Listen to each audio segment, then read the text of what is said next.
તો તાજેતરની અંદર રોનકભાઈ કે જેમણે સીસી ગ્રુપ બીની એક્ઝામને ક્રેક કરીને જેમને ફાળવણી પત્રક મળ્યું છે અને તરત જ આપણા વેબ સંકુલ ગાંધીનગર ઓફિસ ખાતે પહોંચ્યા છે. સૌથી પહેલાં તો રોનકભાઈ કોંગ્રેચ્યુલેશન. ઓકે, તમે સીસી ગ્રુપ બીની એક્ઝામને ક્લિયર કરી. કેવી રહી આ જર્ની? ક્યાં તમને મળ્યું છે એલોટમેન્ટ ને એ બધું? એ આપણા વિદ્યાર્થી મિત્રોને અવશ્ય જણાવો. અધિક પોલીસ મહાનિદેશક અને જેલ સુધારાત્મક વહીવટની કચેરી જુનિયર ક્લાર્કમાં મળ્યું છે મને. ઓકે, ખૂબ સરસ. ઓકે, આ સમયગાળા દરમિયાન તમને વેબ સંકુલ કઈ રીતે મદદરૂપ થયું? તો મેં પહેલાં તો ગ્રુપ એની એક્ઝામ કોઈ બી કોર્સ લીધા વગર આપી હતી. સરસ. અને પછી મને થયું કે કોર્સ કોઈ બી લેવો પડે. હા હા. તો મેં એટલે પ્રિલિમ પહેલા એમનામ જ પાસ કરેલી પ્રિલિમ હતી? તો એમને જ કરી હતી. ઓકે, સરસ. અને પછી મેઇન્સ માટે?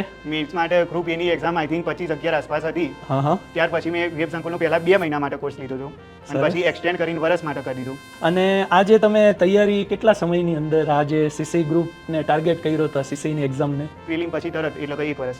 ઓકે, 1 વર્ષની અંદર. ખૂબ ખૂબ સરસ રોનકભાઈ. 28 છે. ઓકે, હજુ પણ તમે ખૂબ આગળ વધતા રહો. અને ગુજરાતના વિદ્યાર્થી મિત્રોને છેલ્લું કંઈ તમે કહેવા માંગતા હોય, કઈ રીતે તૈયારી કરી શકાય, કઈ રીતે આગળ વધી શકાય? તો તૈયારી માટે પ્રિલિમ માટે તો વેબ સંકુલ એમની એક આ સીસીના ઇક્વોરિયર શિપની જે બુક છે 6800 પ્રશ્નો વાળી. સરસ.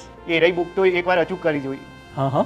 અને જે તમે ગ્રુપ બી ની જે ફાઇનલ એક્ઝામ આપવાની હતી એમાં કઈ રીતે તૈયારી કરી હતી?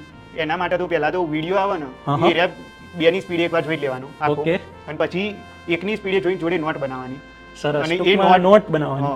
અને પછી વિડીયો નહીં જોવાના, પણ જે નોટ બનાવી હોય એ મિનિમમ એક્ઝામ પહેલા 10 થી 15 વાર તો મિનિમમ રિવિઝન થવું જોઈએ. ઓકે, ખૂબ સરસ. વિડીયો જોઈને નોટ બનાવી નાખવાની અને એનું જ પહેલા એમનેમ લગાતાર વિડીયો જોઈ લેવાનો 2 ની સ્પીડે. 2 ની સ્પીડે અને પછી લગાતાર રિવિઝન કરતા રહો. પછી એ નોટ હોય એનું જ રિવિઝન કરવાનું અને બીજી બધી કોઈ બુક અડવાની નહીં ખાસ. ઓકે, ખૂબ સરસ. અને રોનકભાઈ તરફથી મને એક નાની એવી ચોકલેટની ગિફ્ટ બી મળેલી છે અને વેબ સંકુલ પરિવાર તરફથી પણ રોનકભાઈ તમને એક નાની એવી ગિફ્ટ. Thank you sir. અને લાઈફની અંદર હજુ તમે ખૂબ આગળ વધતા રહો.